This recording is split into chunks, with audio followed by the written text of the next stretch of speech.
Okay, welcome everyone to the second meeting of the Rulemaking Advisory Committee for proposed fees for wetland determinations and delineations as our topic for today. We're glad everyone can join. I'm Sylvia Chiborowski. I've met most, if not all of you already, but I'll be helping to facilitate these Rulemaking Advisory Committee meetings. And as you saw, this meeting is being recorded. So thanks to everyone who was able to join our first meeting where we kind of got an introduction to the process and the different kinds of pieces of the rules that are going to be under consideration for this rulemaking. Today, we're going to be focusing on the rules and fees for wetland determinations and delineations. And then in future meetings, we'll be talking about the fees and rules and proposed fee tiers for the other pieces like general authorization, special permits, etc. So today, really that focus on wetland determinations and delineations. And before we really dive in for today, I know we have some new members, so we want to do a quick round of introductions. And maybe you can take down the slide for this just so we can see each other better. Folks aren't always able to see each other. If you don't mind, Danielle, just take down the slides. Thank you. We can just go around the room and do just name and organization or who you represent, and especially for those newer folks, or if this is your first RAC meeting, if you want to say a little bit about yourself and your interest in this RAC, that would be helpful. So I'll just kind of go to folks in the room. So let's go to Jessica first, and then to Brad and Chris. Hi, everybody. I'm Jessica Dorsey. I'm the Water Resources Manager for City of Hillsborough. I'm filling in for Michael Martin with League of Oregon Cities today. Yeah. And Brad? Good morning, everybody. Brad Livingston. I'm the Statewide Wetlands Program Coordinator for the Oregon Department of Transportation. So I manage our permitting program, wetlands, and our monitoring program. Thanks. And Chris?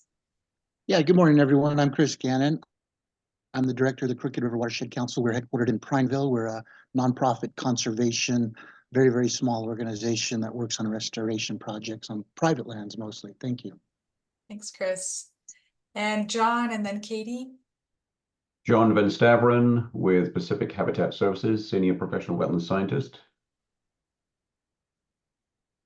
Hi, I'm Katie Ryan. I'm with the Wetlands Conservancy, a statewide nonprofit land trust focused on wetland preservation and restoration. And then Lauren, and then Morgan. Hi, Lauren Poor, Oregon Farm Bureau, and our members pay a lot of these fees. Good morning, Morgan Al with the Coalition of Oregon School Administrators. Our interest in this is the Common School Fund obviously provides a significant amount of resource to public schools across Oregon. Obviously the fees and the work of the agency are tied to the proceeds of the Common School Fund. Thank you, Morgan. And then let's go to Natalie and then Stephanie. Good morning. I'm Natalie Janney with Multitech Engineering. I'm a civil engineer, and we help private developers obtain their wetland permits for development. Welcome, Natalie. And Stephanie. Yep. Hi, I'm Stephanie Pulver. Can you hear me? Yes. Okay, thank you. Hi, I'm Stephanie Pulvers with, I'm with Marion County, but here with the Association of Oregon Counties. Welcome. And then Efren, and then to Eric. Good morning, everybody. Efren Zamudio, he, him. I work at the Oregon School Boards Association. I'll just echo everything my colleague said. Morgan on the Common School Fund. That's why I'm here. Welcome. And Eric? Yeah, Eric Olson with the Olson Communities. I was a HPAC member and builder developer in the Mid-Willamette Valley. Perfect. Well, thank you. Thanks all for joining, and welcome to the new members as well. All right, well, let's put the slides back up and I'll go over kind of our meeting agenda for today, and then we can dive in. So today we're going to start with a background on Division 90, the Wetland Determination and Wetland Delineation Report Reviews rules. So just a little bit of background about what the current rules include and what the current fees are, and some of the proposals on updating the fees and the tier structure for those fees, as well as rule language for that. And the team will also go into a bit on the data methodology and how those fees were determined, for how the proposed fees were determined. And then we'll have a lot of time for discussion on all of that here, all of that you hear in the background. And really, we're going to focus your discussion on trying to get feedback on the tiers and the criteria for the tiers that you see in the proposed fees, and also talking a bit about, you know, the cost recovery proposal and what cost recovery percentage makes the most sense. As you know, the agency is looking at potentially looking up to 100% cost recovery through fees, but looking at other options as well. So we can discuss that with you all, and also just talking a bit about the rule language itself, and any thoughts you have on the rule language. So that'll be the bulk of our meeting today. And then we'll get into the fiscal impact statement and the racial impact statement. And there, Danielle is really going to kind of walk through the kinds of questions that the agency considers in developing the fiscal impact statement and the racial equity statement. And so this will be an introduction to kind of what those questions are, but also an opportunity to get your feedback on the question. So you're not actually going to see the words of those statements today, but really just your input can help craft them, and we'll be using those kinds of same questions to craft the fiscal and racial impact statements as the process moves forward. And then we'll have time towards the end of today's meeting for interested party comments. So 10 minutes there for folks to make about, you know, a 2 or 3 minute comment. So welcome members of the public that are here. And members of the public, we do ask that you just stay in listening mode until we get to that point. And then we'll just end with next steps and adjourn the meeting.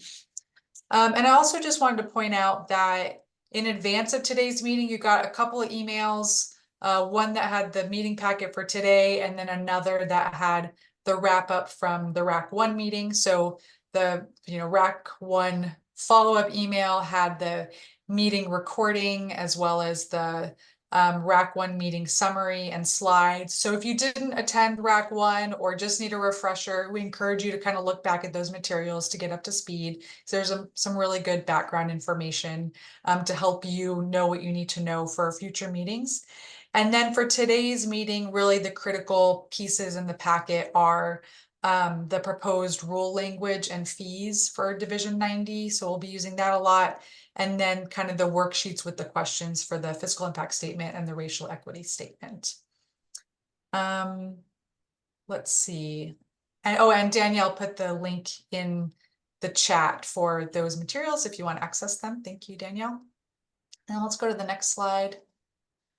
All right, so just some reminders about our Zoom protocols as we gather today in this virtual environment.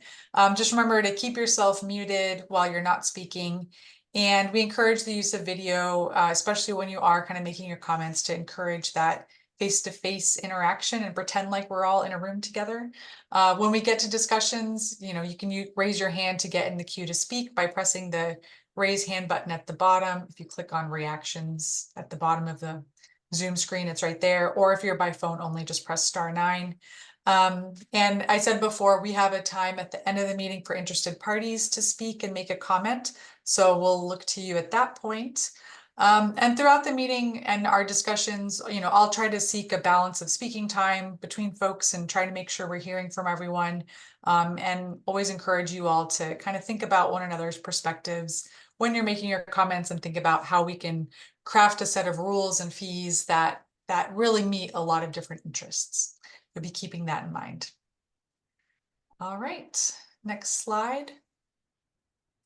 I kind of went over this already earlier today, but really the meeting purpose today is to talk about those rules and fees for wetland determinations and wetland delineations. We'll have time to talk about the other pieces of the rules for permits in future meetings. And next slide.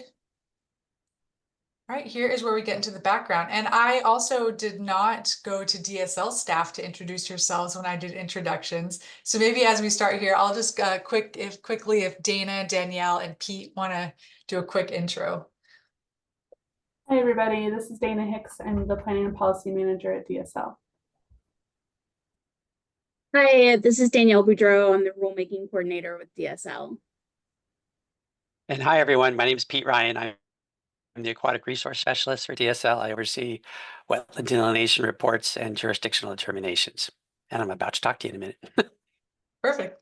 All right, well, yeah, so next we're just going to get into the background presentation, that deep dive into the proposed rules and kind of the background to get there. But maybe before we dive in, RAC members, any kind of process things, any quick questions before we start?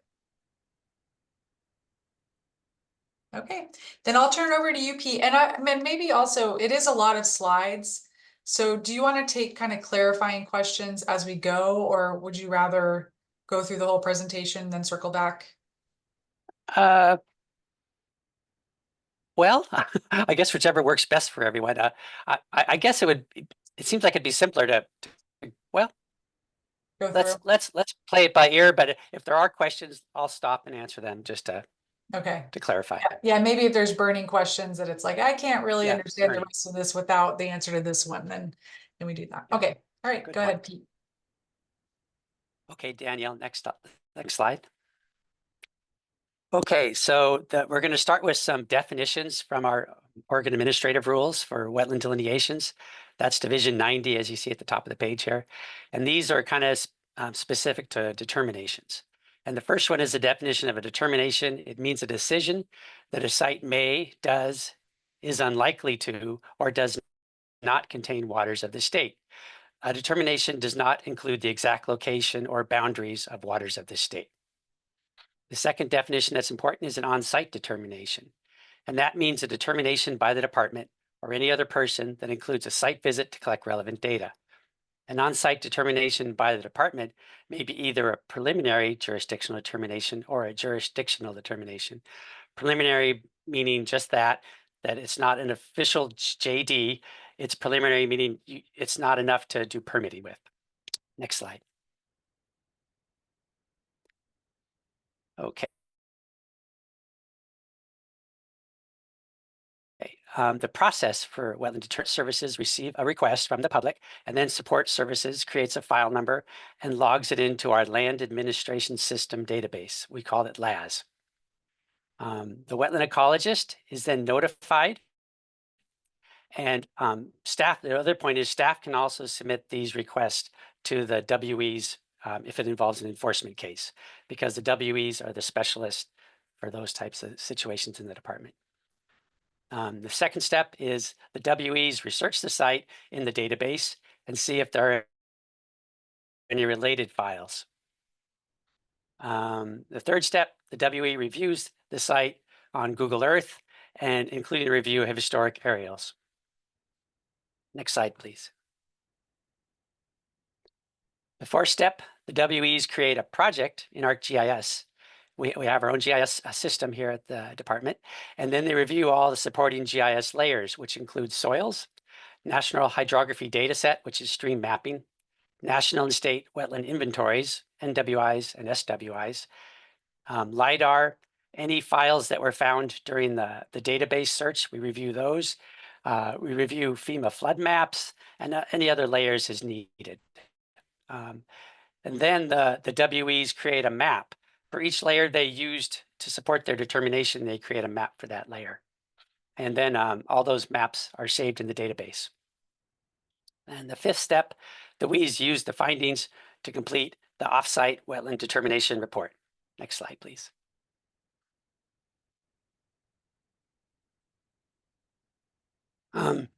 If it's an offsite only, the report and site location map are shared with the applicant and other interested parties. That's like the process is done and it's distributed to anybody that asked for it. The seventh step, this is when an on-site is needed for the determination. And that can happen, usually happens after the off-site is finished. They go, oh, we need more specific on-site information. And then a WE will schedule a site visit with the property owner. And on site, the WEs will collect wetland sample plot data for plants, soils, hydrology, and then use this data to make their determination. And the determination is whether wetlands or waters are present or absent in the area they were asked about. Again, this information is compiled into a report form. This time it's called the on-site wetland determination report form. And these results are also then saved in our LAS database and also shared with the public. Next slide, please. Okay, now these definitions and steps are for wetland delineations. Once again, that Division 90 set of our rules are all about delineations and determinations. And in the definitions, the definition of a wetland delineation report says it means a written document that contains the methods, data, conclusions, and map used to determine if wetlands and other waters of the state are present within a study area, and if so, describes and maps their location and geographic extent. A wetland determination report documenting the presence or absence of the waters of the state is included in this definition. And then there's a little subnote here. You cannot do removal fill permitting without an approved delineation report. Okay, next slide, please. Okay, now these are the steps in reviewing a wetland delineation report. First, the report comes in with a report review fee. That's important.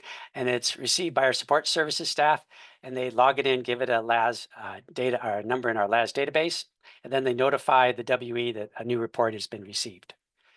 The WEs have 120 days, and this is in statute, to complete their initial review of the report once the fee is paid. The WEs complete the same offsite review steps that were used above in the determination process, but instead of creating their own maps, they use those that were created by the consultant.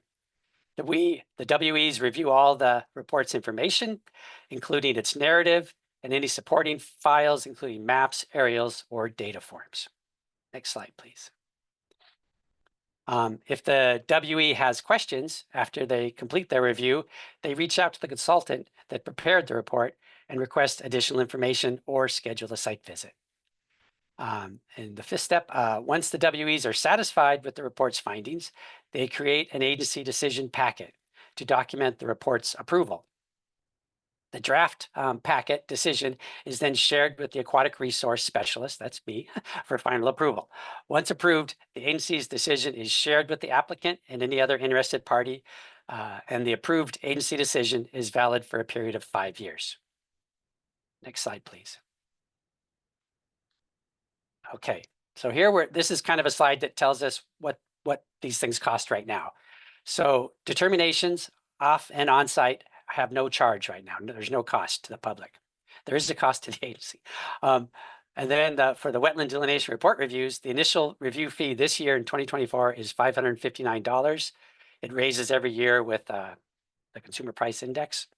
And if a report was rejected, say the WE couldn't complete the review and there's reasons for rejecting the report. If it is rejected, the person that had that happen can resubmit it for $100 rather than the $559. And then 12 months prior to expiration of the delineation report or after, the applicant can ask the department to reissue the original determination, and there's no charge for that presently. And I guess, the bottom note here was, it was hard to compare this with other states because there's just couldn't find a compatible program that does this. Isn't that right, Danielle? Or am I getting that right? Yeah, I couldn't find any other National Association of Trust Land States with comparable programs. Okay. Next slide, please. Okay, now this check quickly. Sorry, Chris, did you have a question on that? Yeah, just if you could, a clarifying question about the reissuance fee specifically. Did you mean to imply, Pete, that if the 5 years expires, I could, as an applicant, request a reissuance at no cost, and I would, I guess, get another 5 years for that particular determination or delineation? That's correct. And that only is a one-time deal. It only happens once. And there's conditions for it to be reissued. And so it has to be eligible to be reissued. Okay, thank you.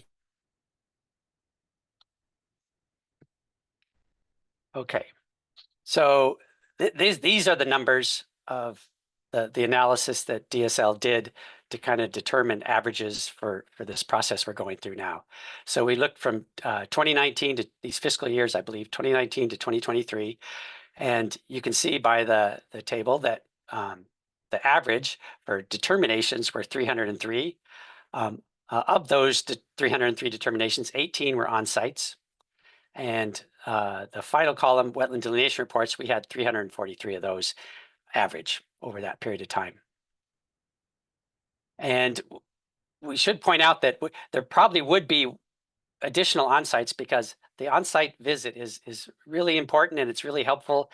And it's a great way for staff to interact with the public, but there's just staff limitations and timing and the travel and all that has made it kind of difficult to do for staff. Next slide, please. Okay, now this is showing you how much DSL brought in for our reviews and how much we spent. As you can see, there's quite a difference. Yeah, so averaging, bringing in 156,000 and spending 722,000. Next slide, please. Okay, now we're going to talk about. And Pete, just another moment. Morgan, Okay. do you have a question on that one?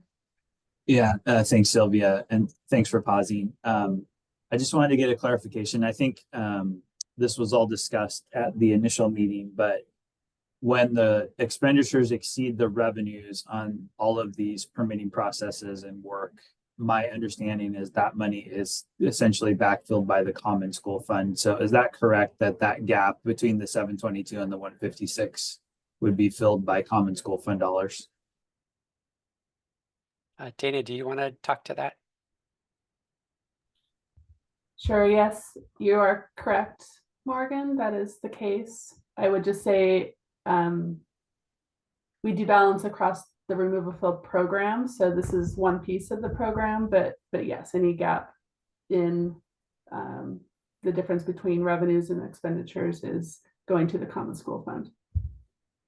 And so I think, again, we have a couple school folks on here, but for the non-school folks, I mean, this is money that's coming straight out of a fund that's statutorily and constitutionally dedicated to support K-12 public schools. And so that is obviously a huge concern for the K-12 partners that are participating in this rules advisory committee. So I appreciate the clarification. Thank you. Okay, thank you, Morgan. And Chris? Yeah, just real quick. Thanks, Sylvia. I did want to just note that from 2019 to 2023, it looks like the average per year, or maybe the total per year, is going up. There's an increasing trend over time. So that suggests to me that the fees have been increasing because the permits on the previous slide, the numbers are actually the inverse. There are less permits issued in 23 than 2019. So I guess the answer must be that the permit fees themselves must have been slightly increasing over this 5-year period. Is that the right assumption, or? There's more to it than that, but there has been an increase. It increases every year annually based on the CPI, the Consumer Price Index. So there's it bumps up like, I don't know, 4% or something a year. But there's probably more to it than that. Danielle, do you have a comment on that? I don't have an explanation for that. The data that I had did not really explain that. I appreciate it either way. Thank you, guys. Okay.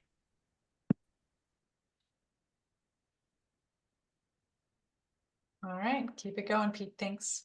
Okay, creation of tiers. Now we're going to talk about kind of the thought process that DSL went through, and we want your comments on this process as we talk about it. Next slide. Okay.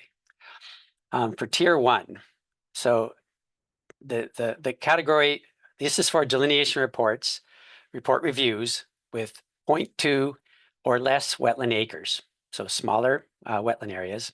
And the 0.2 acre or less size was chosen because it's already used as a key eligibility requirement or criteria for removal fill permitting. Below that number, permitting is simpler, and above that number, permitting gets more complicated, and delineation review does as well. The average time spent on a tier 1 report from the analysis that DSL did is 5.5 hours. And approximately 43% of the reports that DSL received during that period were tier 1, that 5-year period. And a quick example of a tier 1, I just pulled one out of the the group we looked at. Here's one that was in Cannon Beach. It took 5.5 hours for staff over a period of about a month to review. The study area was 0.11 acres, which is like a 5,000 square foot lot. The wetland area of that tax lot was 0.08, so it was almost entirely wetland. It was done by a good consultant. The process took the month because it kind of occurred over the holidays, and I'm sure there were a lot of back and forth that people weren't getting responses and the such like that. Okay, next slide, please. Okay, tier 2. The tier 2 we're proposing are report reviews with 0.21 or greater wetland acres. The 0.21 acres or greater value was chosen again because of that relationship to removal fill permitting. The average time spent on a tier 2 review is 8.6 hours, and approximately 53% of the reports DSL received during that period of time where this analysis was done were tier 2. And pulling out an example from that stack again of a tier 2 report, the example I found took 8.5 hours for staff, and that took place over a period of 10 months, that 8.5 hours. And I looked at it looked like there were like 3 sets of back and forth emails about questions, very detailed questions, because if anyone has looked at DSL's administrative rules for delineation, they're very specific and have a lot of requirements. So those back and forths were just to make sure all the requirements were met. And that one was in Lane County.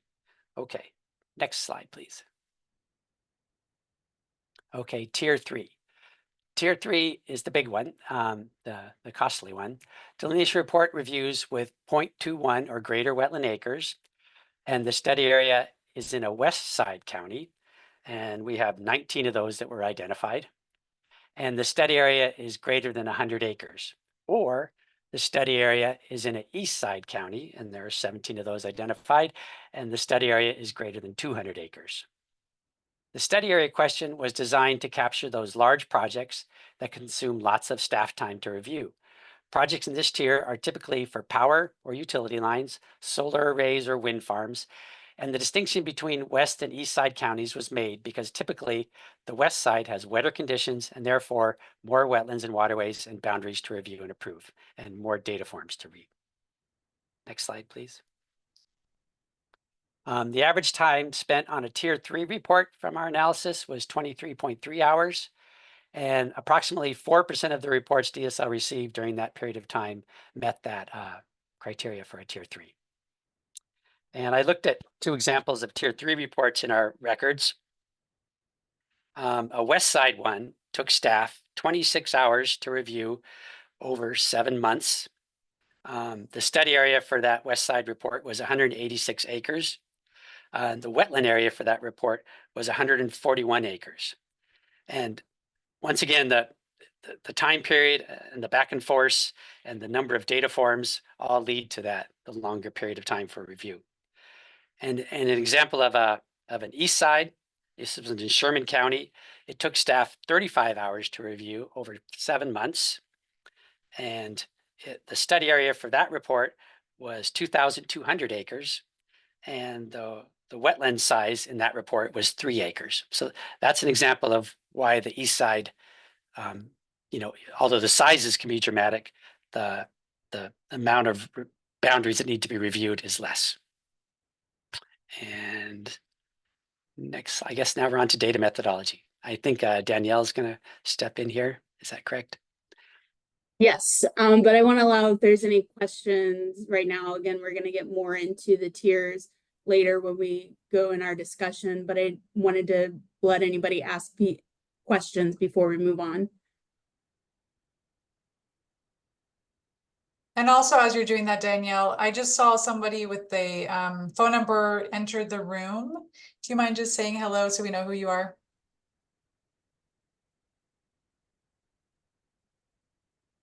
I was expecting Phil Scholes, one of our RAC members, by phone, which is why I was checking. But we'll circle back later. Okay, keep it going, Danielle. Okay, so my goal with the presentation is to kind of keep it simple but detailed. So ask questions as we go. So we had staff time tracking, and that was conducted between 2021 and 2023. And with that, staff self-tracked how their time was spent reviewing wetland delineation reports. Key data that was collected and used in determining time spent per tier level review was the size of the study area, the size of the wetland area, and the amount of time and hours to complete the review. For the delineation data, we use data from the staff time tracking and land administration system to identify the average number of reports per tier. So the average number of reports was used to determine the percentage of wetland delineation reports in each year. So what I did was I took in the staff time tracking data, I identified the number of reports per tier and found the percentage of that, and then applied that to the 5-year average of reports received. So in tier 1, on average, we get 148 reports per year, tier 2, 182 reports per year, and tier 3, 14 reports per year. And for the determination data, I use data from the land administration system to identify the average number of determinations per year and the number of on-site determinations per year. And for on-site determinations, we have 18 per year. And staff data that I use, we identified the staff involved in delineation report review, e.g. support services, the wetland ecologist, and then we took the percentage of time per hour spent on a report was determined. So for example, an assigned support services employee would spend an average of 23 minutes processing a report. And the percentage of time was multiplied by total staff cost, so the salary and benefits for a staff member per hour of work. So we took that, 23 minutes, multiplied it by the average amount that a support services employee would be making, added that to the hourly cost for a wetland ecologist, the hourly cost for Pete, and if a manager is reviewing that. We also included IT because IT touches this, and so does the fiscal department. So we used a lot of staff data for this. Which then leads into the determination of the fees. For the on-site determinations, we estimated an average of 100 miles round trip and 3 hours of staff time per site visit. We then multiplied that mileage by the state reimbursement rate. We multiplied the staff time by the hourly staff salary for a wetland ecologist. And we added the mileage plus staff cost to estimate the cost of a site visit. For the delineation tier fees, we took the average hourly cost of each staff position associated with each tier, and we calculated that to determine the staff salary cost per report review, which provided a base staff cost recovery for each tier. And we determined the approximate fees based on the results of hourly staff costs, the complexity of each tier, and the total program cost recovery percentages beginning at 50%. Our goals for determining the fees were we wanted to keep offsite determinations free and on-site determinations at a low cost because these are an important entry point to educate the public about wetlands and the removal fill program requirements. And we also wanted to encourage wetland delineations by having the fees for reports bear less of the removal fill program costs than permits. So what I'll explain that second bullet in a little in more detail in a little bit. So here are the proposed fees, which you received in an email after our last RAC meeting.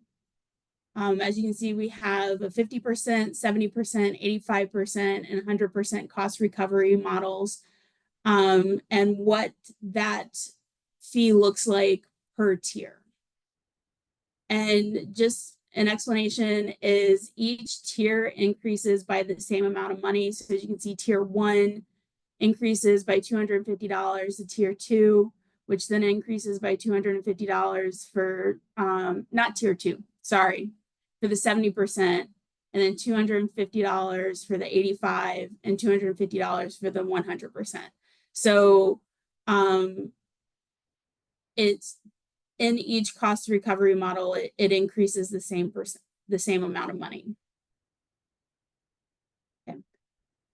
So here's our estimated revenues at our cost recovery percentages. And as you can see with the full cost recovery, it's not that 700,000 number that you saw earlier in the average expenditures. And this is because the estimated revenue is based on the proposed fees for Division 90 and contributes to the overall program cost recovery. And this goes back to that bullet that I was talking about earlier, where we wanted to not have the delineation costs bear the same cost as the removal fill program. So this 50%, 70%, 85, and 100%, this is for the program total. So we took the estimated revenues for each different type of fee that we're going to be collecting and added those together to come up with our proposed cost recovery percentages. And I went through a lot of stuff really quickly. Are there any questions? Okay. Yes, Natalie. In general, and this might be because I'm an engineer, I don't know that I am super comfortable with the breakdown in percentage. The fact that 50% cost recovery is not half of the full cost recovery. It seems like it should be based off of what the 100% cost recovery is, and then the tiers would be based on actual percentage and not an even $250. Like for example, tier 3, 50% recovery is $3,500, but full is $5,000. That's not half.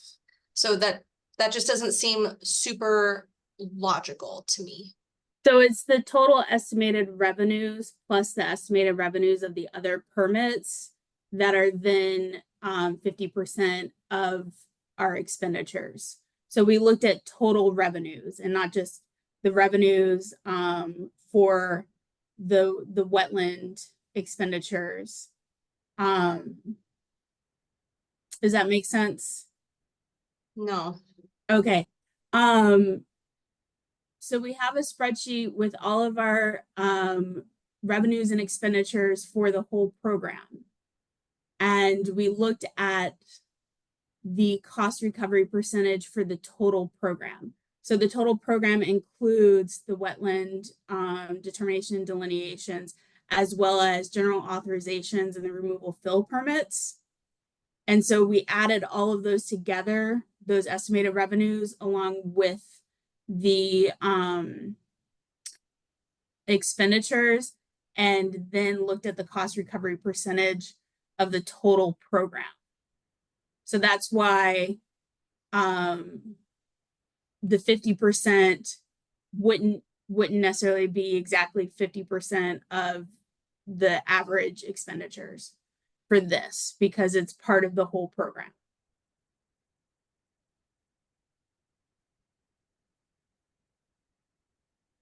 Okay. Does that explain it, Natalie, or maybe? or I is there think still some? there's just then there's a different weighting for the different percentage of recovery for different, and that's just not very transparent. Okay, yeah. So the removal fill permits are weighted more than wetland delineations. And that was so that since the removal fill program is a higher expenditure, it's bearing more of the costs. But why is that not also true on this percent recovery? Like if because I'm not understanding, I guess, why if the full recovery, maybe, I don't know, maybe I just need to think about it more. Okay, I so think what you're saying conceptually, Danielle, makes sense, but it's very hard to understand that with only seeing part of the data. Your yes, story about why the numbers are what they are includes all these other numbers that we aren't seeing. yeah, and I get that. We had some really complicated spreadsheets that would have been difficult to share just because of how large these spreadsheets are, just in the size of the spreadsheet, but just and so we were trying to keep it as simple as possible for what we were presenting. And I recognize that it is causing some confusion. And perhaps for the next,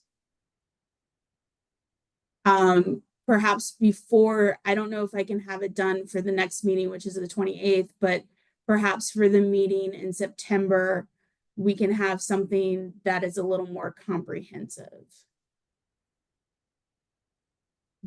Yeah, I just think for the sake of transparency, it'd be good to see that. Yeah. Thank you. You're welcome. Thank you for your questions. Yeah, that's helpful. Thank you. Brad?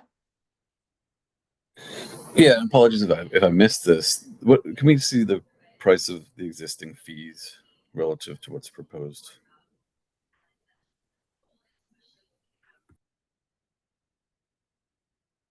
Sorry to go through this like that.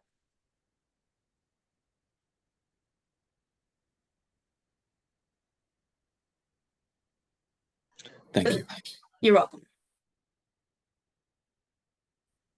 And did you want to make a comment on that, Brad? Or you just wanted a quick flash of those? Oh no, I just wanted to see the change. Okay. It would be really helpful to see, like, if you could make this chart with one more column to see it side by side. The existing, yes, I just Yeah. had that idea. So that I will keep in mind for the next presentations. Okay, that's helpful.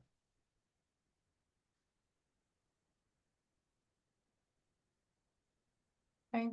Any other kind of clarifying questions? Or I think it's also really helpful to just hear how could it be more helpful to see this data and what could make it more clear? Because I think like Danielle said, there's a lot that goes into it and sometimes maybe hard to determine, you know, what kind of information is the most useful to present so that there's good transparency, but also not overloading you all. So if you have any other thoughts on how to make the information more accessible, that would be really helpful. Chris? Yeah, along those lines, Sylvia, perhaps it might be more helpful to just look at the wetland determination and delineation program and look at just cost recovery and fees for that program and not maybe in a sense try to attempt, let's say, to try to look at the entire DSL program, permitting programs. So that would just be a suggestion. Maybe. Thank you. That's understandable. Part of why we did what we did was HB 2238, the legislative act that is driving this. In there specifically says that the department will examine a full program cost recovery. So we're, you know, working within the parameters of the legislative act. Right. Well, I appreciate that, Danielle, very much. But couldn't you, though, take it in pieces per se and look at each program for cost recovery in each program? And then obviously, as you roll them up, you'd have cost recovery across all the programs, I suspect. Yes, it's understandable. I don't, Dana, do you have anything for that comment? No, we could certainly, we made the decision to look at program as a whole versus cost recovery for each piece, but they are, because they are companion pieces. But if that's a recommendation of the RAC, or you would like to see full cost recovery only considering the wetlands program independent of the permitting program, we could go that route as well. If you want each piece to have full cost recovery, it will drive the prices of the wetland delineations and determinations higher than what you're seeing here. I'm sorry, could you explain that a little bit, Dame? That very last comment about driving the prices higher, I'm not sure I fully understand that, because if you have these, say, 3 different programs that you're looking for full cost recovery, wouldn't it kind of logically make sense, even if you looked at them individually, if each one carried its own water, so to speak, full cost recovery, wouldn't you, in an additive sense, cumulative sense, get to full cost recovery for all of them when you combine them? Yes, and I think, sorry for the confusion, but it goes back to what Danielle was explaining, that if we do 100% cost recovery for the wetland delineations and the determinations, independent of permitting, the numbers will be different and they'll be higher. We chose to keep, as Danielle explained, the burden of the cost of the program on the wetland, on the permitting side. But we can certainly look at independent full cost recovery for the wetlands program if you'd like to see those. It might be useful just as a comparison, and it might take away some of the confusion we're experiencing at the moment. But I appreciate what you said about maybe some of the limitations and constraints you have relative to sort of legislative direction. So thank you for that. I want to add one more comment to that. Like, so the offsites are, even in this new proposal, there's no charge. And then there's the other process that the wetland ecologists do, the wetland land use notices, which come in from county planners and city planners. And there's also no charge for that process either. So that's why the program can be more expensive than this could cover. Like, Okay, thanks, Pete. And Jessica? Yeah, and maybe I'm getting this wrong, but I think what Chris is saying is not that we want to see what the tiers would look like if the program's being fully funded by the delineation side rather than the permitting side. I think what he's saying is, like, we'd like to see, of the whole program expenses, we want 75% of that to be met by the wetland determination delineation fees, and this is how much that 75% is, and then we see these tiers based on meeting that 75% of the overall program. Does that Thank you, Jessica. Yeah, make sense? I think that's what you're better way saying, to put it. and I kind of agree. I think that would be a helpful way for us to look at it, understanding that the department wants X amount of the overall program to be funded through the permitting side of things. What is your goal to fund with these tiers specifically, and then comparing those with the 50, 70, 85, 100% of that desired overall, percentage of the overall program. Okay, so just for clarification, like, so if we were to look at the cost recovery at 50%, how much of that is of the total revenues? Is that what I'm hearing? So that, well, I mean, I wasn't at the first meeting, so I feel like it's kind of hard for me to jump in and speak strongly about it, but I think it sounds like what people are wanting to better understand is, for these specific fees, the 50, 70, 85, 100% that we're looking at now is based on the total program. Mm-hmm. But what you really want these fees to fund is a percentage of the total program. Okay. And so I think we want to see the fees in relation to that number rather than Okay. the total program. Does that make sense? And I guess I would look to I see if think any of the so. other RAC members agree.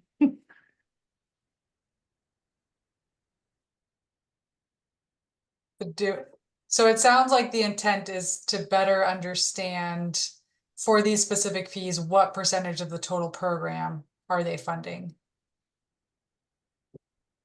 Is that right? I just want to make sure the request is clear if DSL is going to do additional analysis here.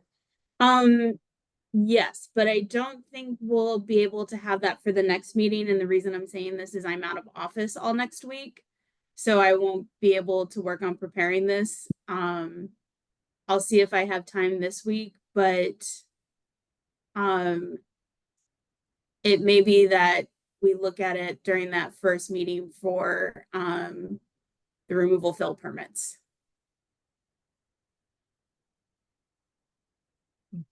Thanks, Danielle.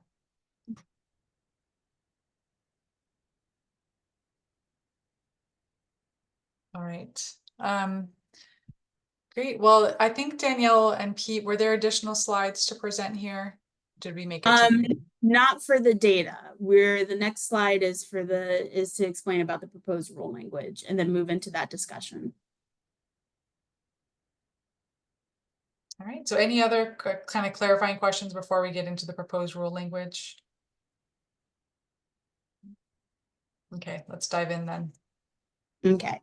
So as Sylvia said earlier, one of our main focuses is to talk about the tiers and the proposed fees, but I did want to explain something about the proposed rule language, and it has placeholders for the fees.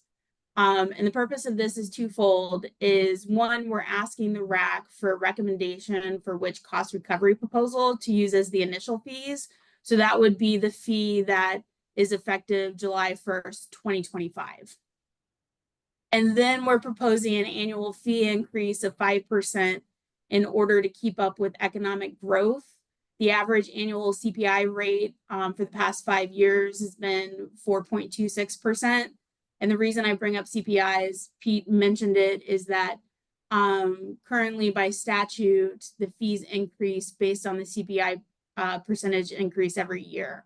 But we can't incorporate a CPI increase into rule for various reasons. So we're looking at doing a flat percentage increase for every year. So that would be in the proposed rule text where you see effective July 1, 2026, the fee is X. So it would increase by 5% and then by another 5% and so on. And with that, I'm going to stop sharing.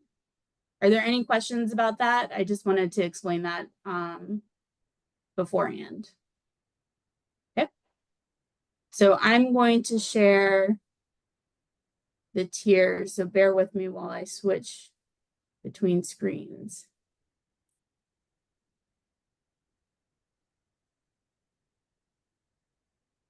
And hopefully this is large enough for everybody. I think I could go larger if we need to.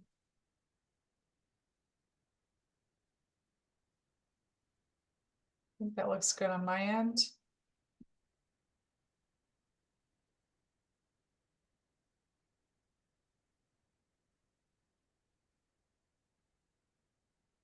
All right, then Danielle, should we dive into discussion? Yeah. Okay, perfect. Yeah, so this is great. So on the screen here, we have the different tiers for the wetland determinations, as well as the on-site determination fee and kind of the criteria that go into each of those, and then what the cost would be at the different cost recovery models. And maybe for the purposes of today, we could just know that, you know, if the agency does decide to go with what we talked about before, kind of changing the numbers a little bit for full cost recovery for just wetland determinations versus for the program in general, these costs might change just a bit, but maybe not a huge amount. So kind of keep the numbers as a general framework. But we do have some discussion questions that we want to talk about with all of this that I'll put into the chat, but it might be helpful to just go through them one by one.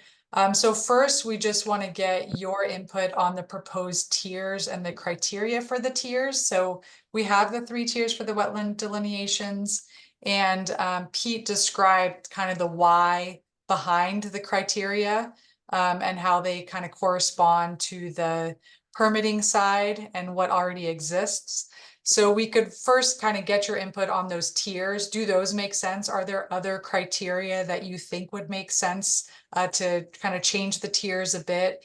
And then we can get into the other discussion questions, which are looking at the different cost recovery options, kind of the pros and cons of the 50 versus 70 versus 85 versus full cost recovery, and the why. And then we would want to get into your input on the rules, so we can get to that last.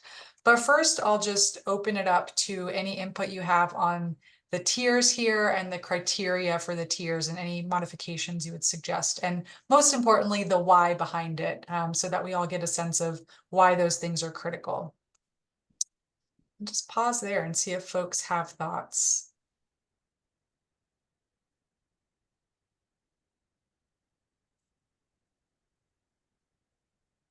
And feel free to raise your hand in the chat, in the platform. I Go ahead, John, and then we'll go to Jessica. Yeah, okay, thanks. Yeah, I was having trouble raising my hand.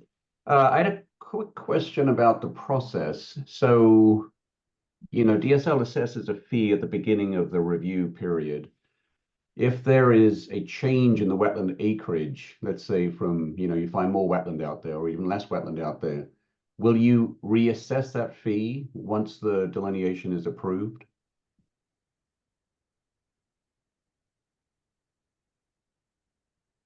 I'm gonna let Peter Dana answer that question. Well, that is a tricky wicket, isn't it? Like I could see it being gamed. Where someone comes in with just under to get the lower fee and then it's obviously over. No. Come on. So if it seemed like a natural process, I can't see that happening, but I guess I'll let the rest of the team talk to that too. And remember, Danielle, and I'll have to look at the rule language for 90 if we talk about reassessing the tier fee. I know we do in permits because so many of those criteria are dependent on what happens during the review. We tried to make the wetland delineation pretty upfront. So maybe, John, let us think about that. We're not trying to penalize people, but we do need to, hopefully bill for what the delineation is going to cost us to review. So let us come back to that if that's all right. That sounds good. And maybe, John, you could say a little bit about whether you think that it should be reassessed or not and why. Well, overall, we didn't have any issues. I say we, I sent this to folks in the office, with the fees. The 559 is a low fee for review. And so I think the tier structure is fine. Should it be reassessed? I don't know. It's a difficult question. Because things sometimes change. It probably depends on the client, to be honest with you. A lot of these corporations, they have deeper pockets, obviously, than property owners. I can see there being an issue with whatever consultant they hire. Now I'm thinking it through, is that if the fee is reassessed and, the delineation is obviously wrong, then maybe that client will come back to the consultant and say, well, wait a minute, I'm being assessed more money because they found more wetland than you did. So. Okay, that's helpful. Thanks, John. And Jessica? Yeah, maybe just had a little bit more of a question about the tier 3, and maybe it's just hearing the explanation again, but the distinguishing between the west and the east side with the different acres of the site. So in that tier, they're both reporting a wetland area greater than the 0.21 acres. But the difference between the west side and the east side with the total site being 100 versus 200 acres is because you're more likely to have that greater than the 0.21 acres is more likely to be more on the west side than the 200 acres and requiring more staff time for that. Is that what it is? Right. That was the thought process, that there'd be more wetland boundaries and waterway boundaries to review on the west side than the east side. And we saw that in the one example I just randomly pulled out, but there were way fewer wetlands on the east side.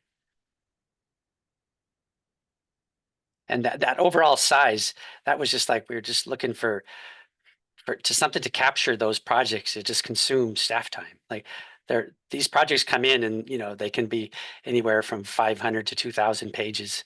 And it's just like, if they get that same, tier 1 price or whatever, it's not fair to everyone else in the review queue, about how much time it takes staff to complete the review.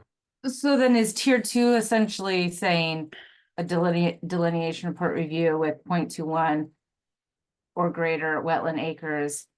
And if the study area is on the west side, it's less than 100 acres. If it's on the east side, it's less than 200 acres. Correct. Yeah. Okay. Yeah, and I use that criteria when I was identifying the different tiers, is I did look at the different counties in the west side and different counties in the east side and selected the acreage less than the 100 or the 200. Okay, thanks. And so Jessica, with that explanation, does that distinction between the east and west side and the acreages, does that make sense to you? Would you suggest anything different? Any concerns?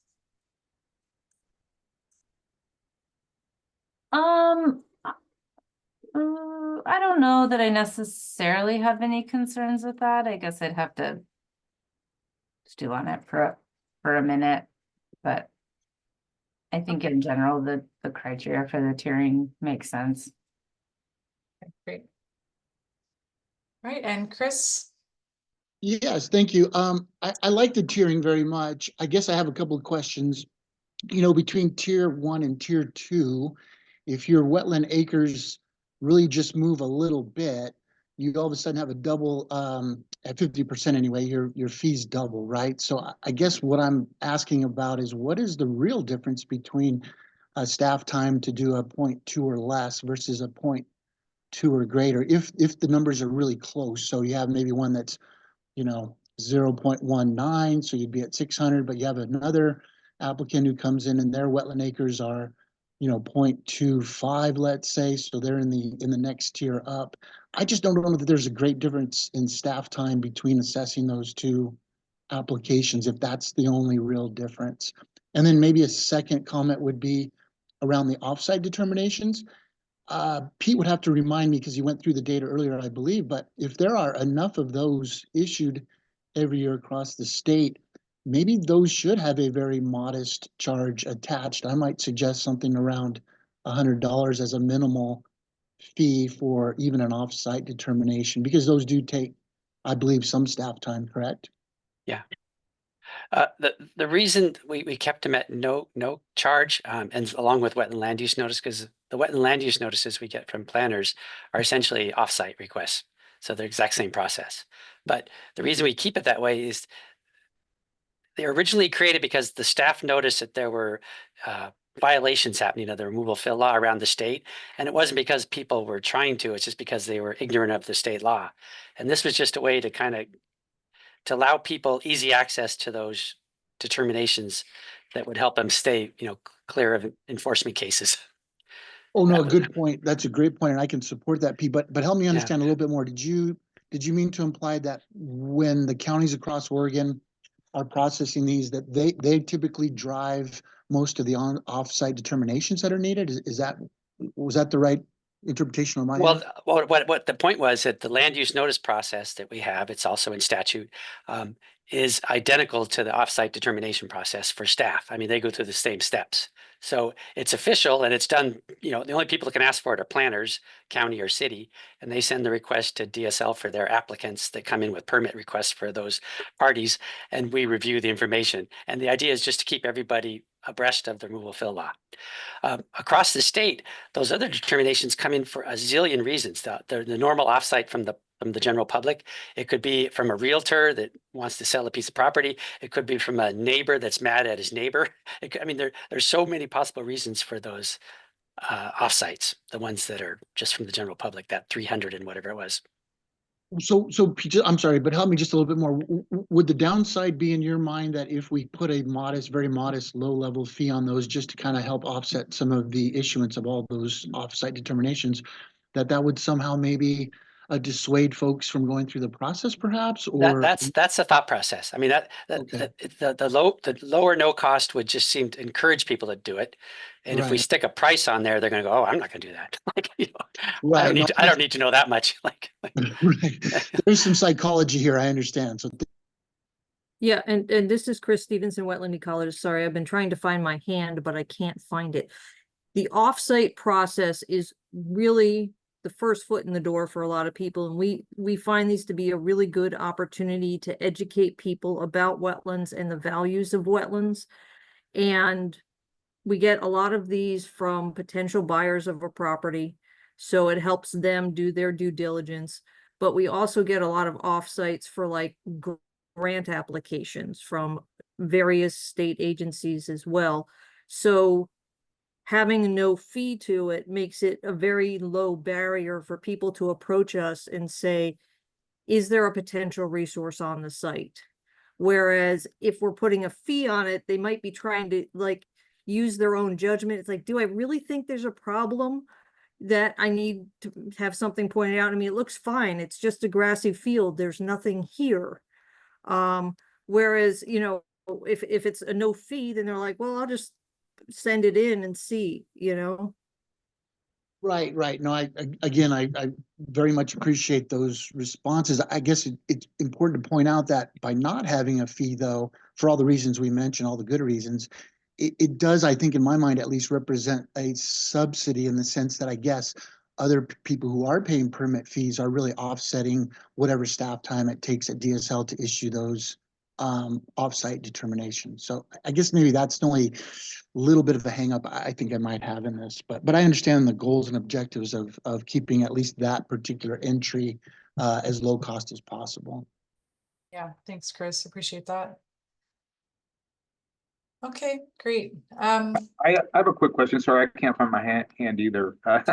And folks are welcome to just chime into the conversation, but if you do want to find the hand, if you find reactions at the bottom and click on that, then there's the raise hand button. But Okay. Totally great to just chime in. Thank you, Eric. Go All ahead. right. Yeah. Just a quick question related to the sort of the using acreage versus another metric to really define the fee. It seems to me, just based on, I don't have a huge amount of experience, but my limited experience in it, the amount of time, both from the consultant standpoint and from DSL standpoint, is a function of the lineal footage of actually of delineated area. So it seems like, you know, sometimes you can have you know, like a pretty, maybe a small pond or small area within a large acreage, and that's a relatively simple delineation. Whereas if you have a creek that might run through a property, you know, you could have, you know, a additional 20 times as much delineated area. So I guess I'm just curious if indeed this is the best metric to evaluate the costs, the true costs associated both to the developer and to DSL. So that's my just kind of a broad question. Yeah, so Eric, thinking about that, do you see some other type of criteria that would make more sense, or some other way to distinguish between different report reviews? Well, yeah, just that. Essentially a function of how much area are you actually, you know, what is the lineal footage of delineated a wetland? I mean, it's the boundary that is the time consuming thing, because you have to have a certain, I think, a certain frequency of sort of testing along the way in terms of your soil analysis, plant analysis, whatever. And it just seems as though it's not really an acreage. That's not a great way to determine how much time is going to be used by all the parties when trying to evaluate an acreage. And if we're actually trying to determine what the true cost is, or our truer cost for a particular delineation.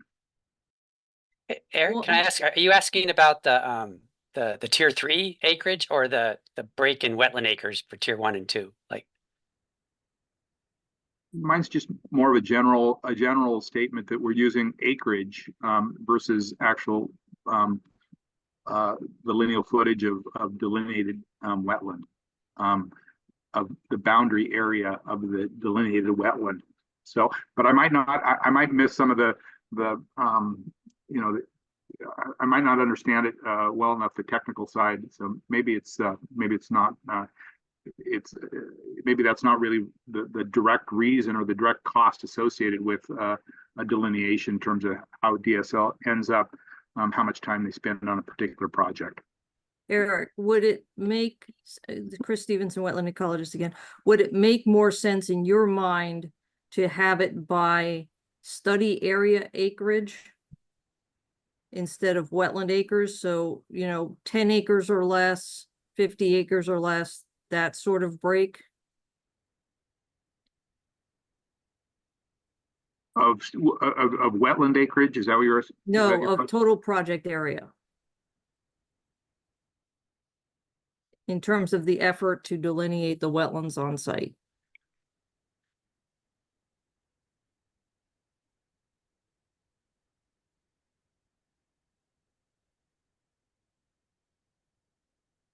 Oh, and Eric, you are you're on mute.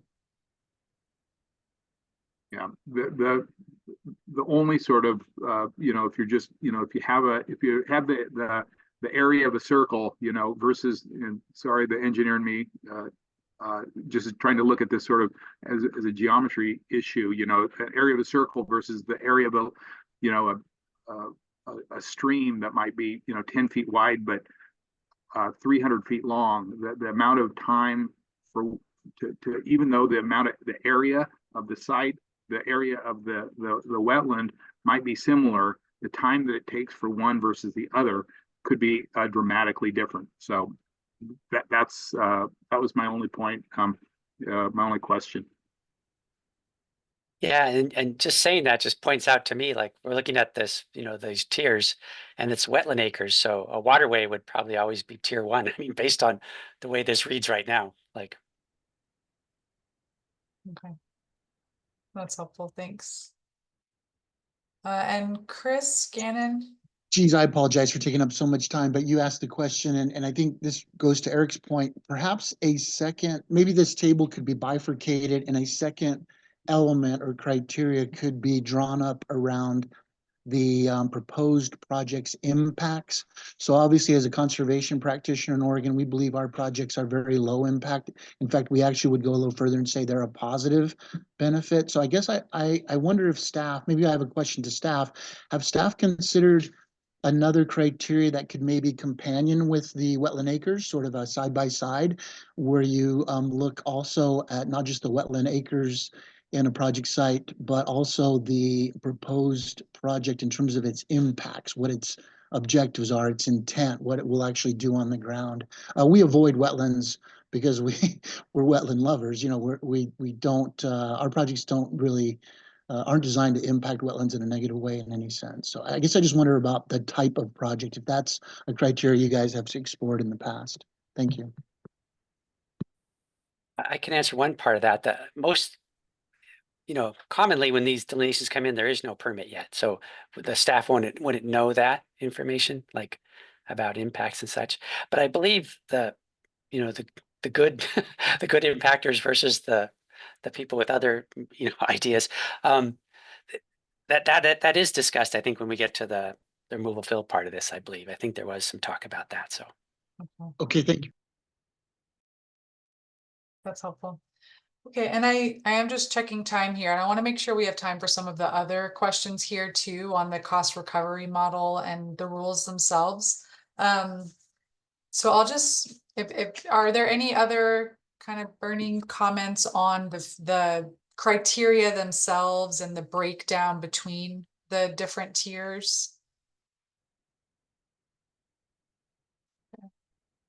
Right, then maybe we can shift gears a little bit and talk about the different cost recovery options, the 50, 70, 85, and full options that you see on the table here. And if you have thoughts on which of these makes the most sense and importantly, why do one of these cost recovery models make more sense than the others? So I'll just open it up for discussion. And I also will just note, I think for the racial equity and the fiscal impact statement discussion, Danielle, I think it's okay if those are a little bit shorter because we're really introducing the topics and we can discuss them more fully at future meetings. Okay. Yes. Just want to make sure we have time for a good, robust discussion here. So I'll open it up to any comments on the cost recovery options here.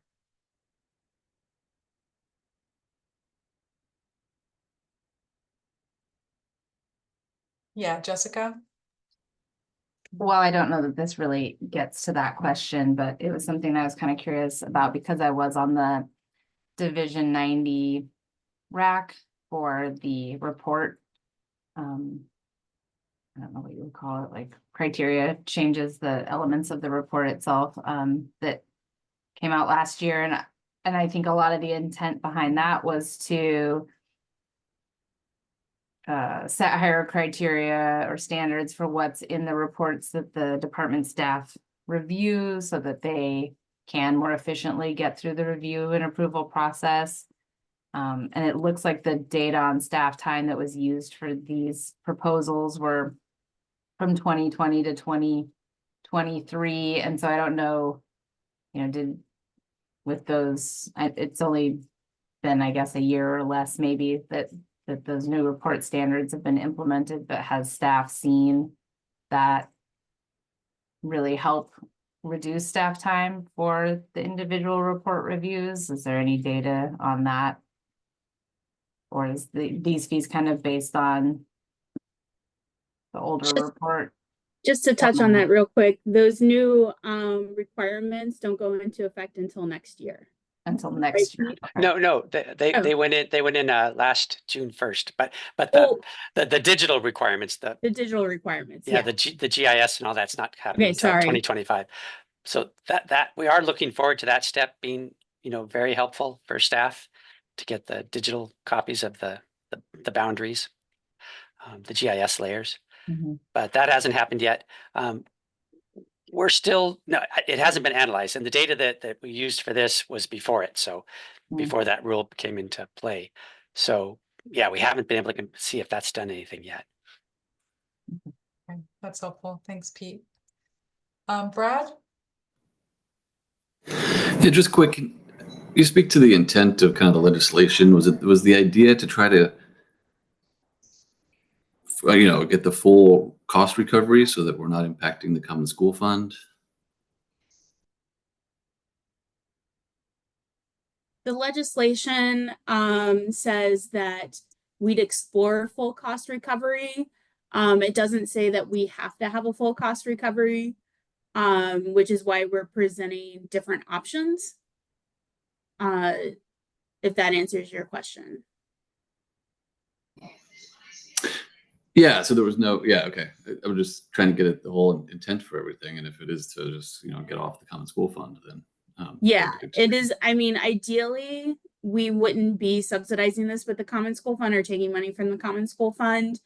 But we also recognize that a significant jump in fees could be difficult. Thanks. And Natalie? Well, two things. I don't know if the conversation about which percentage of cost recovery, for this, if it would need to be the same when talking about the permit fees. So that's one aspect of it. But I think we need to kind of be looking at wetlands, and Peggy kind of touched on this in her letter, is like they are a public good. And so the public should have a piece in that too. We shouldn't be expecting people applying for permits and delineations to bear the full cost of identifying and preserving the wetlands on property. And so how that relates to the common school fund needs to be a separate discussion with the legislature eventually to separate the two and get some general fund dollars. But I don't think we should let the common school fund portion of this detour from the fact that there is a public good of wetlands. And so anyway, that would just be my statement when looking at these different fees. I'm not saying I have a proposal for which one it should be. I guess I'm just saying not full, because there should be that public aspect. The public should be paying for it as well. Okay, thanks, Natalie. And Lauren? Yeah, I agree with Natalie on that. There is a public interest to these wetlands. And so whether or not we look at a general fund share, that should be part of the discussion, that there should be some sort of recognition that there's a public access, there's a public interest in this. And so there should be some public dollars that help pay for this as well. So while I understand the points about the school fund, much like with the fees that my members pay to Water Resources Department, it's because there's a public interest in the work that they do. Part of it is a general fund portion, part of it is the fund of the water right holder. So I think that it should be one of the 50 or the 70s. So you're not looking at the full cost recovery from the person who is paying the fee. Thank you, Lauren. And others, maybe especially folks we haven't heard much from yet, from different folks. And I'd also just be curious to hear from folks who are kind of part of the schools, and any thoughts that you have as well. Yeah, Morgan.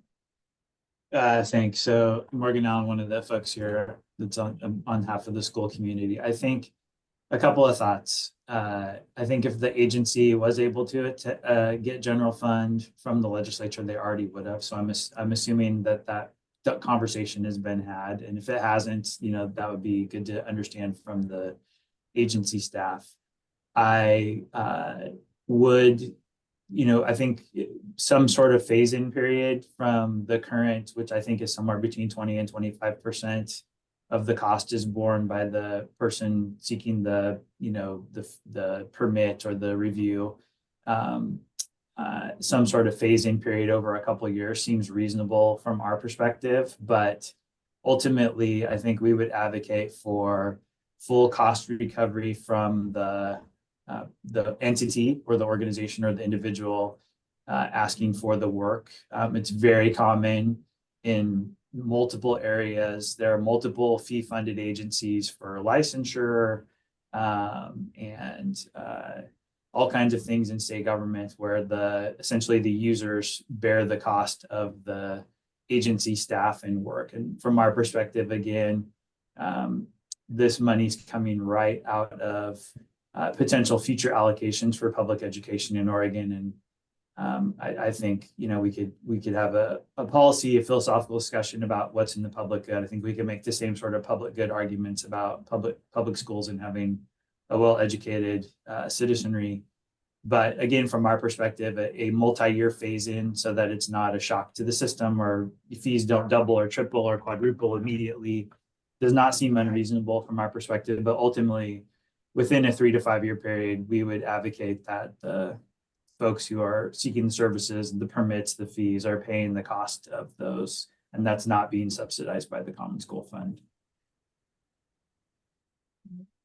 Thanks, Morgan. And Eric?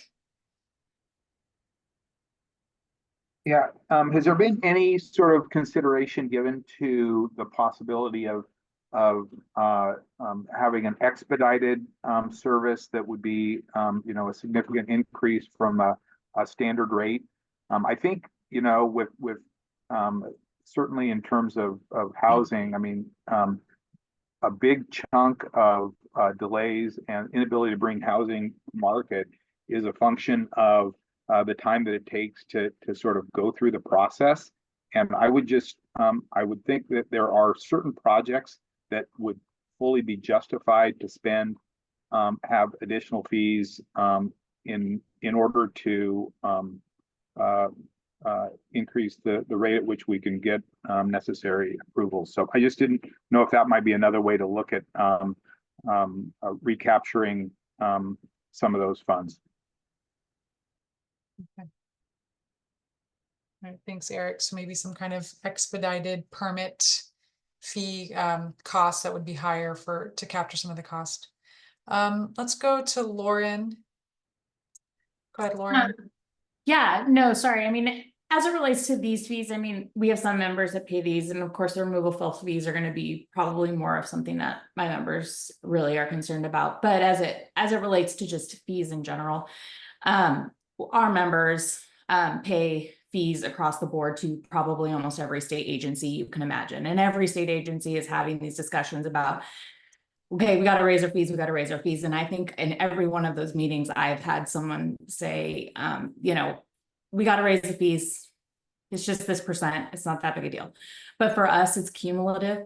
And I'll also say that for my members, we are operate on the commodities market. And so for those of you that don't know that, for our membership, we can't just pass that off to the consumer. So it's not a shock to my member system. They don't get to raise the cost or the amount that they get from for their wheat, for their berries, for whatever they're selling. And so it just, they get what they get on the market, and that's all that they can sell their food for. And so at some point, it just means less family farms that we have. And so our members are trying, and they're trying to pay these fees, and they're trying to do their best, and they're trying to operate. And so I'm just trying to find a way to make it so that they can still operate their farms while also meeting all of the demands on the system to pay all of these. And most of these fees that they're paying to a lot of our state agencies are to meet the criteria set forth that are meeting a lot of these public interests and a lot of these public goods.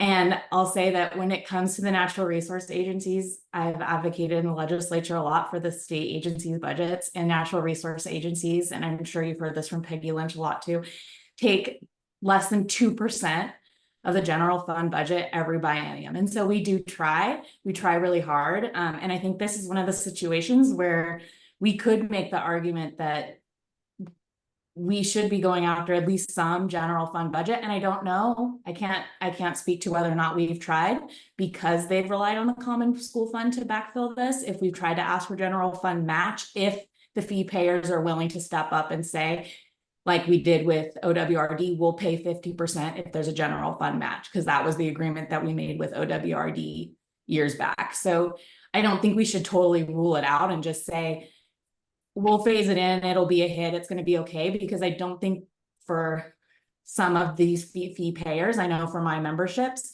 even a phase in is going to make it okay for us. Okay, thank you, Lauren.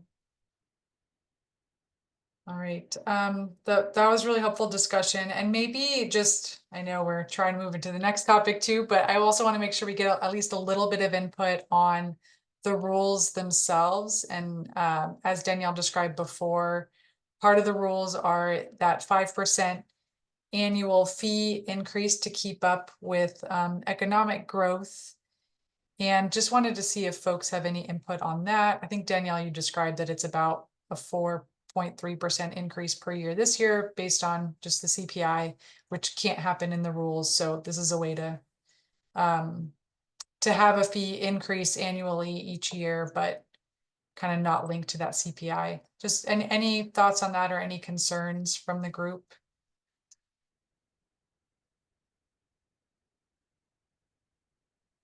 Yeah, Chris. Real quick, what's the escalator, if you will, right now? What mechanism is in place to raise the fees to match that CPI at the moment? It is the CPI. So in statute, the department is directed to increase the fees based on the CPI increase, the annual increase. So basically it might be 4.21, let's say. Next year it might be 6. It bounces around, obviously. And I imagine that creates a little bit of a challenge for the department, because every year you have to issue a new fee schedule. And I think maybe that's part of the reason why you're suggesting just a flat 5% every year into the future. It's an easier, more efficient way to do it. And therefore I support that idea. I think it probably represents about what the CPI would be anyway. And I think we're probably going to have to accept that escalator. So I would support it, I guess.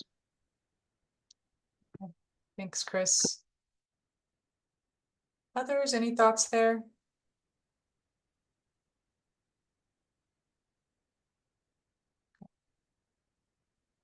All right. right, and I think, Danielle, that was really one of the key issues we wanted to talk about on the rules themselves. But maybe if folks have any other comments on the actual rules that were in the packet, I'll just pause for a second to see if you have any other comments.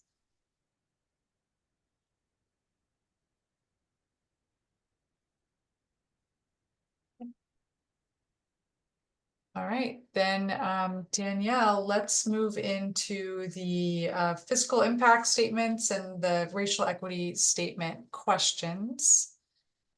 So our next piece, we'll just shift gears here. So over to you. Okay, thank you. So for the fiscal impact and racial equity statements, y'all received like a worksheet of sorts with just questions that guide the development of these statements.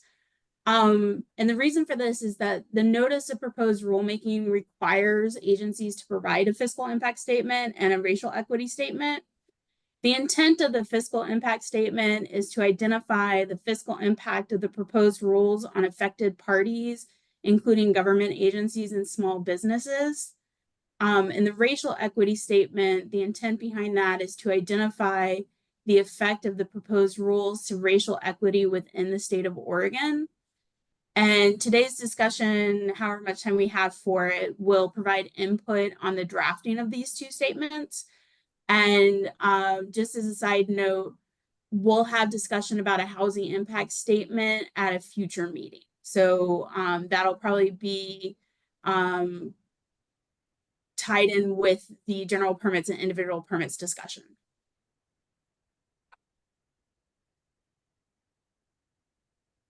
And I'm going to share the worksheet for the fiscal impact statement now.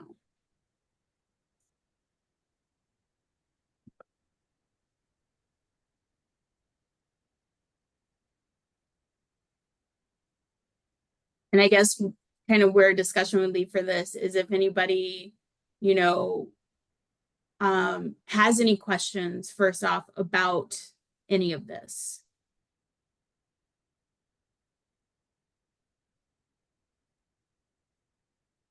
Normally, if you've been on one of our racks before, is we will have this prepared for you, but we wanted to take a different approach and get more direct feedback from the rack members about this.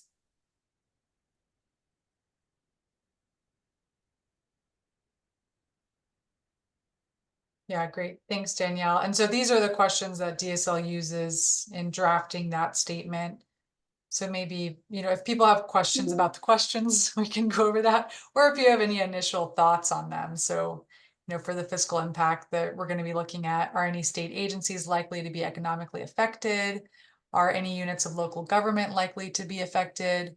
And members of the public economically affected? And maybe if you can just scroll down a little bit, an estimate of the economic impact on state agencies, and also how would small businesses be economically impacted by the rule changes? So those are kind of the questions that feed into the fiscal impact statement. I'll just pause to see if anyone has any clarifying questions about development of the statement based on these questions, or if you have any just initial thoughts on some of the responses to these. And yeah, Chris. I'm sorry, quick question. Yeah, when we talk about local units of government, I assume maybe let's use a county, Crook County, for example. If Crook County is developing a county park, let's say it's county-owned property, they're subject to the same permits that are fees and permits that the public would be subject to, correct? Yeah, I believe so. Pete, can you confirm that local government counties and cities are subject to the same fees that members of the public are? Yes, everyone pays the same review fee. Right, for the same activities, I assume that would be the common denominator. So I would say, I guess that, yeah, I absolutely local governments could be impacted by these changes. Clearly, there are a lot of members in the public, conservation groups to the third bullet at the top, conservation groups that practice, you know, conservation on private lands would be affected by these, maybe more so than others, because we're kind of at the low end of the deep pockets group that was mentioned earlier. Our pockets are probably the most shallow, frankly, for some of these costs. Well, and I think by default, if you're impacting counties and cities, you're impacting the public because it's the city and county revenue is coming from the public, like even enterprise departments within local governments, it's our ratepayers that we have to pass these increased fees on to. Yeah, thanks, Jessica. And Stephanie? Yeah, I just wanted to agree with that. I mean, we're at the point where even to do like minor culvert replacements, we're having to go through this process, and it's making it difficult to keep just like basic infrastructure afloat. So there's definitely an impact to counties and cities. Okay, great. Others, any thoughts on other questions? And thanks, Danielle, for kind of typing in those notes in there too.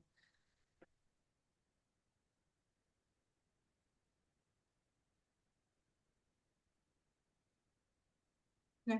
And again, we will revisit these questions as we go through the permits as well, so that we can kind of talk about all of the fiscal impacts cumulatively for all of the kind of permits throughout the process. So we'll revisit this, and maybe we can go now shift gears into introducing the racial equity statement, Danielle.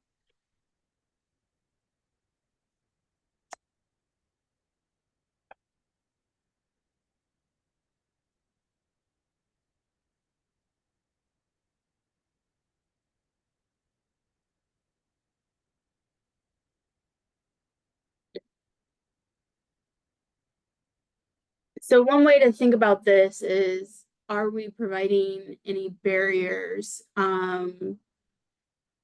any access barriers to any racial groups throughout the state, or is it because it's, regulation, is everybody affected the same, and therefore no barriers are being removed and no barriers are being introduced, or no additional barriers are being introduced.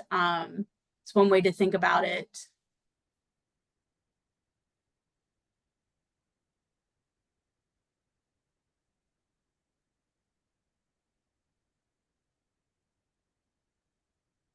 Thanks.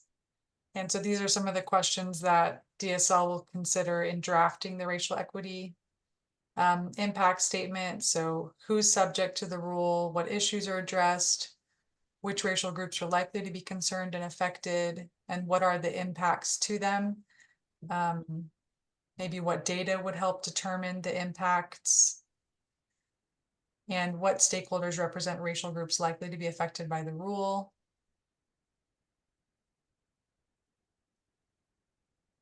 So maybe any initial thoughts from RAC members on these questions?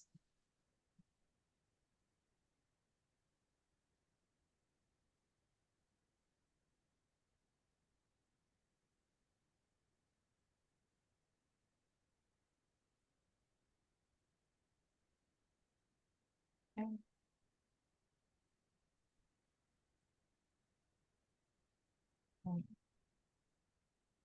And if there aren't any questions, Brad, I did see you had a comment in the chat. So I think we have a few extra minutes before we get into public comment. So do you want to go ahead and just say a little bit more about your comment in the chat? Sure. Yeah, I mentioned this to you, Sylvia, when we had our coordination.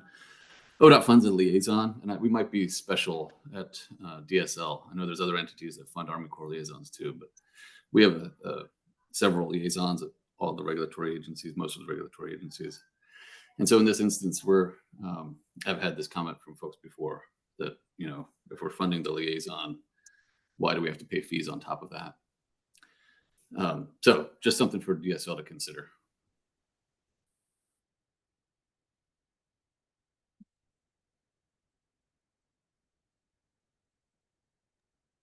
Okay. And any questions from I'm Dave? sorry.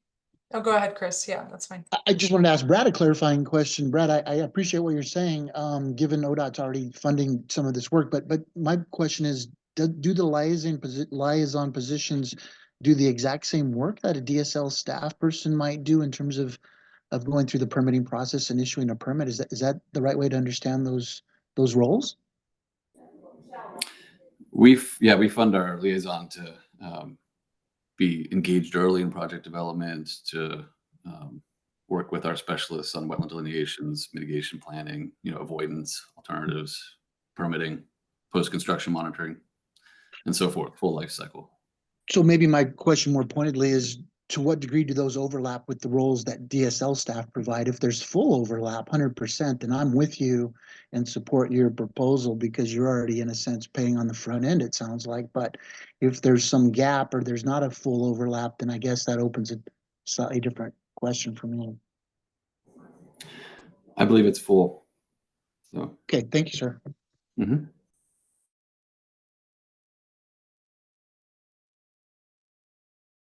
And maybe DSL, do you have any other anything to add on that overlap between roles, or if you see it differently? Russ could speak to this because he was in that role for quite some time. But it does cover the delineation review and the permitting process. But other staff, I don't know. So the liaison is funded by a project charge. So it's project by project, the amount of time that's spent on there. And it generally ended up being about 80% of the time was funded by by ODOT. Okay, that's helpful. Thank you, Russ. All right, and thanks, Brad, for bringing that up. Okay, any other comments there? All right. Okay, so we'll shift gears into public comment. So just on the racial impact statement, again, we'll keep revisiting those questions at future meetings so that DSL can draft a draft impact statement for the group's review later in the process. So appreciate just the opportunity to kind of go through what those questions are and what the considerations are. So let's move into interested party comment. And I'll go over kind of the protocol for the comment period in just a second, but as I do, I'll just ask, if you're a member of the public and would like to make a comment, just go ahead and raise your hand in the platform, which is hard to find these days. If you go to the bottom and click on reactions, there's a raise hand button there, or if you're joined by phone only, you can just press *9 to raise your hand. Maybe first I'll see if anyone wants to make a comment before I go through the protocols.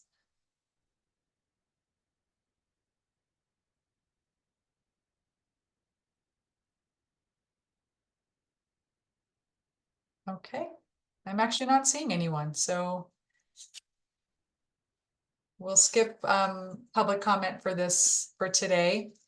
And because we have a few extra minutes and I feel like I might have rushed us before with the rules, kind of upon reflection, is there anything that anyone wanted to say that they didn't get a chance to say before on the fees, the tiers, or the cost recovery models for the wetland determinations and delineations? Sorry to circle back and kind of move around in the agenda, but I just want to make sure that we kind of got all the comments that people wanted to make.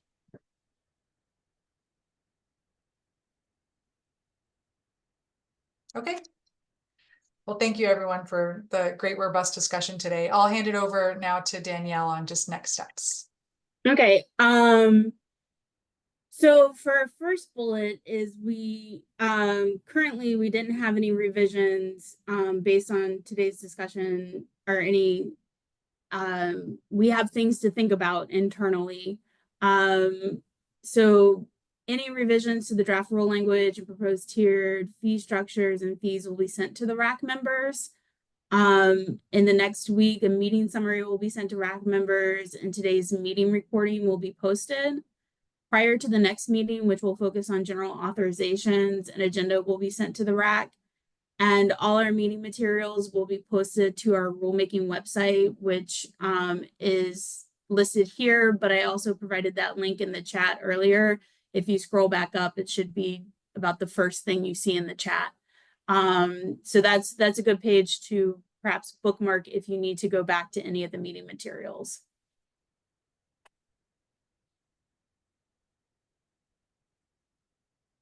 All right. Well, thank you, Danielle. And thanks to all rec members for your participation today. And we'll see you very soon in just 2 weeks on August 28th for our next meeting. So look forward to seeing you there. Take care.